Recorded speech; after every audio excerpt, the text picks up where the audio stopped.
Bismillahirrahmanirrahim. Assalamualaikum warahmatullahi wabarakatuh. Alhamdulillah, pagi ini kita bertemu lagi pada perkuliahan usul fikih, dan kajian kita hari ini berkaitan dengan hakullah wa hakul ibad, hak Allah dan hak manusia. Berkaitan dengan hak Allah dan hak manusia itu, para fuqaha membagi pada 3 hal. Pertama, ada yang merupakan hak Allah secara murni, yaitu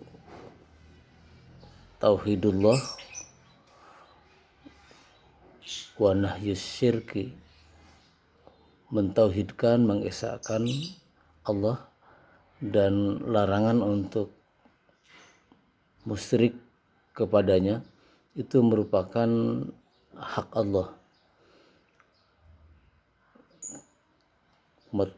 Manusia diwajibkan untuk taat dan patuh, atau dengan istilah yang lebih umum adalah ibadah. Jadi hak Allah adalah hak untuk diibadahi dan tidak dimusyrikan kepada sesuatu apapun. Wala tusyriku billahi syai'an. Dan itu diungkapkan di dalam Al-Quran, ya, wa ma khalaqtul jinna wal insa illa liya'budun, bahwa Allah tidak menciptakanlah manusia dan jin kecuali untuk beribadah. Jadi hak Allah yang mutlak adalah untuk diibadahi dan untuk tidak disekutukan dengan sesuatu apapun, ya, yang baik berkaitan dengan soal tauhid rububiyah maupun pada tauhid uluhiyah, gitu. Berkaitan dengan penciptaan Allah, bahwa Allah sebagai pencipta tentu, ya, bukan hanya tidak boleh tapi juga tidak mungkin, ya. Jadi wallazi khalaqu lakum ma fil ardi jami'a, misalnya, bahwa Allah menciptakan langit dan bumi untuk kita semua, yang tentu saja tidak bisa dilakukan oleh manusia, ya, untuk menciptakan langit dan bumi itu. Memang itu merupakan merupakan kuasanya Allah semata, dan manusia tidak ada yang bisa menciptakan langit dan bumi. Itu dalam konteks tauhidullah berkaitan dengan tauhid rububiyah, ketuhanan, atau berkaitan dengan tauhid uluhiyah, tentang ketuhanan, bahwa Allah yang Ar-Rahman, Allah yang Maha Rahim, Allah yang ya, sebagaimana diungkap di dalam Asmaul Husna, ya, Ar-Rahman, Ar-Rahim, Al-Qudus, Al-Muhaimin, Al-Jabbar, sebagainya. Itu merupakan tauhid kita kepada Allah, dalam arti bahwa memang kita harus meyakini bahwa Allah memiliki sifat-sifat yang demikian, yang tidak bisa diimbangi atau tidak ada sekutu bagi Allah. Itu berkaitan dengan hak-hak Allah, ya, sehingga ketika Allah menetapkan satu perintah, maka kita seyogianya tidak ada kata lain kecuali sami'na wa ata'na. Kita mendengar dan kita mengikutinya. Jadi inilah hak Allah untuk diibadahi, untuk diikuti perintahnya, dan untuk dihindari larangannya. Yang kemudian sikap yang demikian itu di dalam kaitan dengan hablum minallah ini merupakan simbol dari ketakwaan kita. Karena definisi takwa itu kan biasa diartikan dengan imtisalul awamiri wajtinabun nawahi. Jadi melaksanakan semua perintah dan menjauhi segala larangannya. Nah, itu hak Allah yang menjadi kewajiban kita untuk kita lakukan kehadiratnya. Itulah hak Allah alal ibad, hak Allah yang menjadi kewajiban kepada hambanya. Dan kedua juga ada hakul ibad Allah ya tadi, bahwa hak manusia untuk yang menjadi ya dalam tanda petik ya kewajiban, karena sesungguhnya tidak ada yang bisa memberikan kewajiban kepada Allah, tetapi Allah mewajibkan dirinya untuk senantiasa mematuhi apa yang ditetapkannya. Jadi innallaha la yukhliful mi'ad, misalnya Allah tidak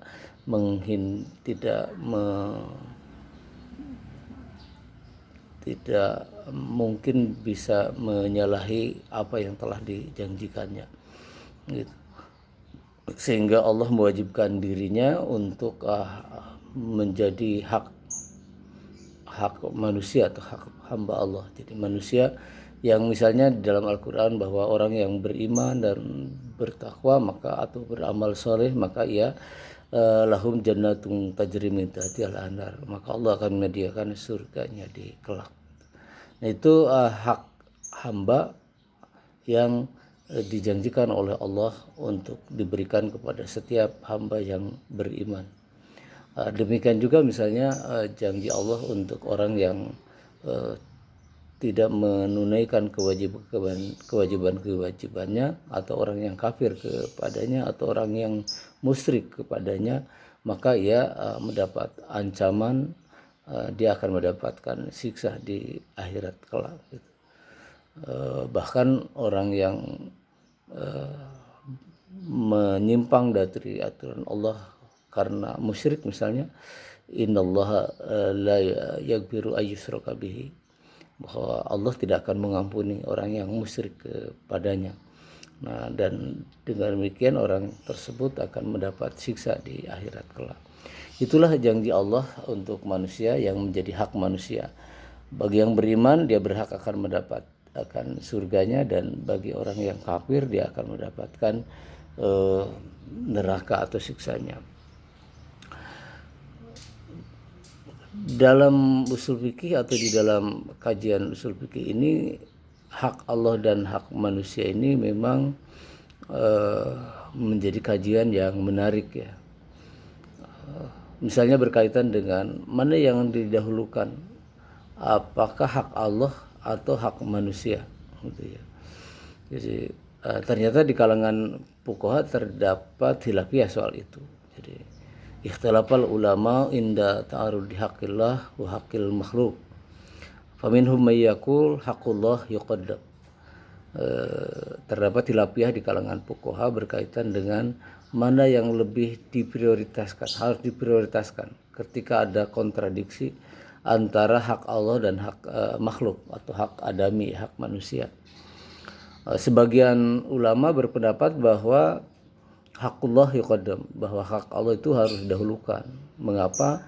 Lianna haqqal abdi yuqbalu al-isqat bil muhalati wal musamahah duna haqqillah ta'ala. Ya, karena hak hamba itu bisa diselesaikan dengan cara saling memaafkan gitu misalnya, atau meminta maaf kepada yang bersangkutan. Nah, sedangkan hak Allah tidak demikian. Dan ini juga terkait dengan misalnya ada satu orang sahabat bertanya tentang haji. Jadi bagaimana ya Rasulullah, berkaitan ibu saya pernah berazam untuk menunaikan ibadah haji, apa bolehkah saya untuk menunaikan haji tersebut dalam rangka membayar hutang ibu tadi. Nah, kemudian Rasul menjawab bahwa bagaimana kalau Anda punya hutang kepada manusia, apakah kamu harus membayarnya? Tidak. Kata perempuan itu, ya tentu saja. Padainullah ahaqqu bil qada. Kata Rasul, hutang kepada Allah lebih harus ditunaikan atau harus lebih diprioritaskan itu untuk ditunaikan. Nah, artinya ibadah haji merupakan hutang kepada Allah, dan karena itu bagi keluarganya atau anaknya yang mampu itu dia wajib untuk menunaikan haji ibunya itu sebagai utang dia kepada Allah. Karena hutang kepada Allah itu lebih hak, lebih seyogyanya lebih diprioritaskan untuk dilunasi daripada inullah ahaqqu bil qada, misalnya hadis itu. Tapi sebagian ulama lain mengatakan bahwa hakul amdi muqaddamun bidalil tarkit toharoh wal ibadah iza arduha dararul abd. Hutang kepada hamba itu harus didahulukan daripada hutang kepada Allah, dengan alasan bahwa hutang kepada Allah misalnya kita ya sholat misalnya bisa bisa ditangguhkan baik dengan jama takhir misalnya, ketika tuntutan kemanusiaan menghendaki bahwa kita masih harus melakukan sesuatu atau melakukan perjalanan misalnya, maka sholat duhur bisa ditangguhkan untuk diselesaikan atau ditunaikan di waktu asar, atau sebaliknya misalnya waktu asar yang ditarik ke waktu zuhur. Demikian juga misalnya orang yang sedang berpuasa karena sakit misalnya atau karena perjalanan, maka ia pun boleh berbuka puasa. Dalam arti penunaian ibadah puasa bisa dilakukan nanti setelah kondisi normal, misalnya di hari-hari yang lain atau di bulan yang lain. Itu. Nah, cuma memang ada hal-hal yang kadang-kadang bias. Apakah itu hak Allah atau hak manusia misalnya? Berkaitan dengan seseorang misalnya melakukan tuduhan terhadap saudaranya bahwa ia sudah melakukan zina misalnya, qadzaf. Nah, itu tuduhan qadzaf ini apa merupakan hak manusia? Misalnya ketika seseorang dia sudah meminta maaf bahwa dia tidak lagi menuduh seperti itu, maka apakah secara otomatis dosanya hilang gitu seterusnya, atau tetap ada gitu. Nah, ini berkaitan dengan soal hak Allah dan hak manusia. Hak Allahnya bahwa dia karena sudah melakukan dosa dengan menuduh seseorang, kalau memang ia betul-betul dusta gitu, maka ya ia harus bertobat. Jadi dia harus tobat dan sekaligus minta maaf kepada kita. Di situ bergabung antara dua hak, ya, hak Allah dan hak manusia. Apakah zina termasuk hak Allah atau hak manusia? Nah, ini mungkin menyangkut juga topik yang sekarang sedang hangat dibincangkan ya, mengenai Permendikbud nomor 30 tahun 2021 yang judulnya bagus, yaitu untuk larangan untuk melakukan tindak kekerasan di kampus ya terhadap perempuan tentu saja, atau kejahatan seksual, pelanggaran seksual atau sejenisnya lah, misalnya melakukan pencabulan, memperlihatkan video porno atau anggota tubuh ya, aurat seseorang di depan orang tanpa seizin gitu, pihak korban atau pihak lainnya. Ini menjadi kontroversial karena larangan tersebut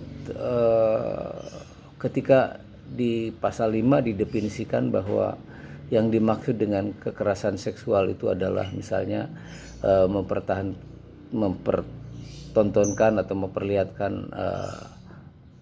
katakanlah kepunyaannya ya, alat vitalnya misalnya kepada lawan jenisnya ataupun kepada orang lain, dan orang lain itu tidak suka, maka itu dianggap sebagai pelanggaran. Tapi kalau yang bersangkutan tidak protes atau pihak lainnya itu setuju saja, misalnya dilihatin fotonya, dilihatin anggota tubuhnya begitu, itu bahkan katakanlah dilakukan semacam pelecehan gitu ya. Pelecehan itu mungkin kalau pihak lainnya tidak suka itu, kalau tidak kalau dia rela ya itu bukan pelecehan juga gitu ya. Misalnya atau ya mencium dan melakukan aktivitas seks gitu dengan pihak lain yang tidak suka, maka itu dianggap sebagai pelanggaran atau kekerasan seksual yang harus diberikan sanksi kepada yang bersangkutan. Nah, tetapi menjadi persoalan karena ketika itu hanya dikatakan kekerasan seksual kalau pihak korban atau pihak lawan jenisnya atau pihak lainnya itu tidak suka. Nah, kalau suka itu boleh gitu kan, mafhum mukhalafahnya begitu. Nah, ketika pihak lain setuju atau antarodin ya, suka sama suka, maka itu bukan kekerasan seksual dan kegiatan yang demikian itu tidak terlarang di kampus. Itulah yang menyebabkan Permendikbud ini menjadi kontroversial ya. Nah, kalau dilacak dalam perspektif usul fikih, ini berkaitan dengan soal apakah aktivitas sosial yang dilakukan oleh seseorang dengan lainnya gitu, baik sejenis maupun lawan jenis, karena dimungkinkan juga sejenis ya. Karena itu maka banyak orang yang mengkritisi ya, antara lain bahwa seolah-olah Permendikbud itu menghalalkan juga LGBT gitu. Nah, karena ya tadi apabila dilakukan oleh sesama jenis dan kedua jenis itu rela satu sama lain itu diperlakukan demikian, maka itu menjadi boleh, tidak termasuk dalam kategori yang harus dilarang, dan peraturan Permendikbud itu menjadi tidak efektif, tidak berlaku dalam konteks yang dilakukan secara suka sama suka. Nah, suka dan tidak suka ini kan berkaitan dengan apakah aktivitas seksual semacam itu, bahkan zina sekalipun misalnya, apakah termasuk hak Allah atau hak manusia.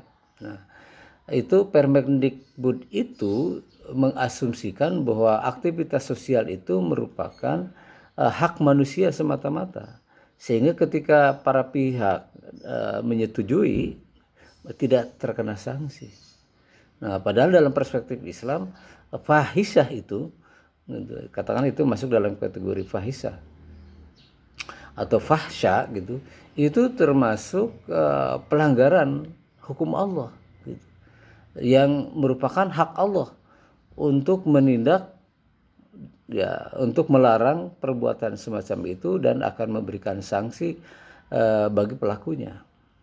Nah, jadi perbedaan atau kontroversi mengenai Permendikbud dilatari oleh perbedaan perspektif mengenai apakah perbuatan seksual di depan umum yang di luar nikah gitu, itu termasuk hak Allah atau hak manusia.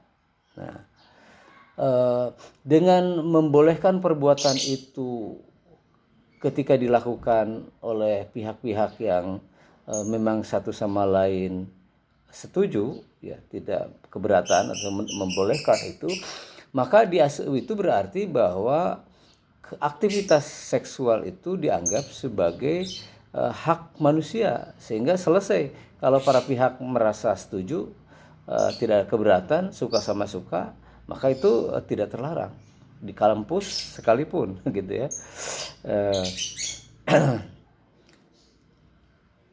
Itu berbeda dengan apabila aktivitas seksual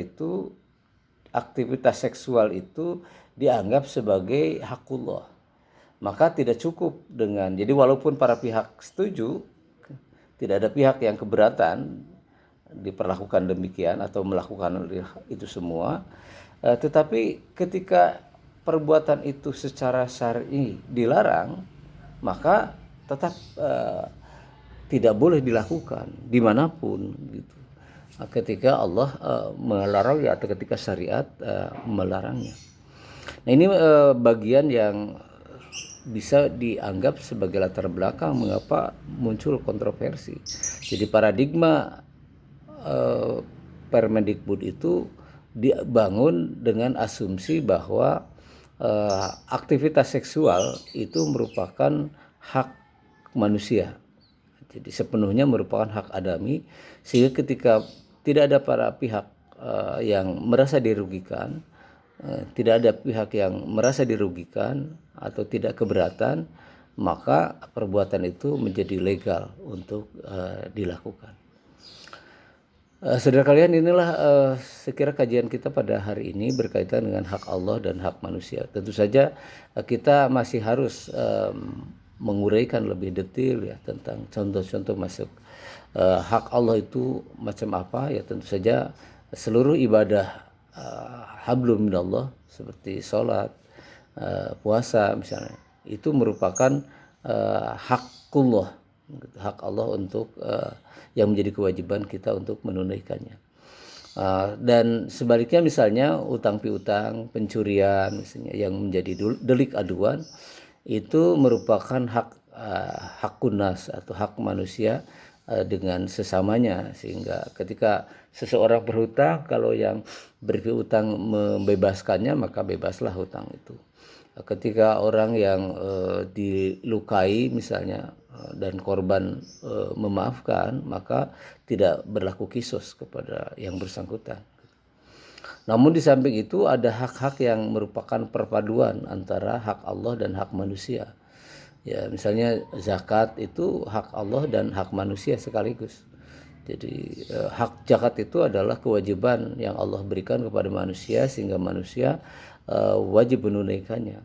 Dan di segi yang lain zakat ini juga adalah hak fakir miskin, sehingga orang kaya memang berkewajiban untuk mengeluarkan sebagian hartanya untuk mereka.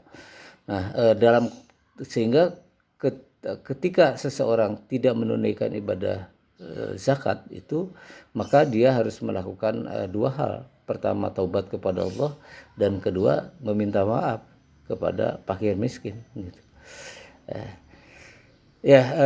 Itulah kuliah kita hari ini, mudah-mudahan bermanfaat, dan mari kita senantiasa meningkatkan ibadah-ibadah kita yang merupakan hablum minallah, yang merupakan hakullah alal ibad, dan mari kita juga berbaik dengan sesama kita yang merupakan hablum minan nas dan hakul adam alal adam, ya, hak manusiawi antar sesama manusia yang lain.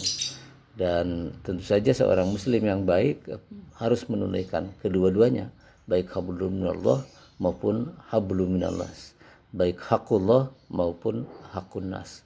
Semoga bermanfaat. Assalamualaikum warahmatullahi wabarakatuh.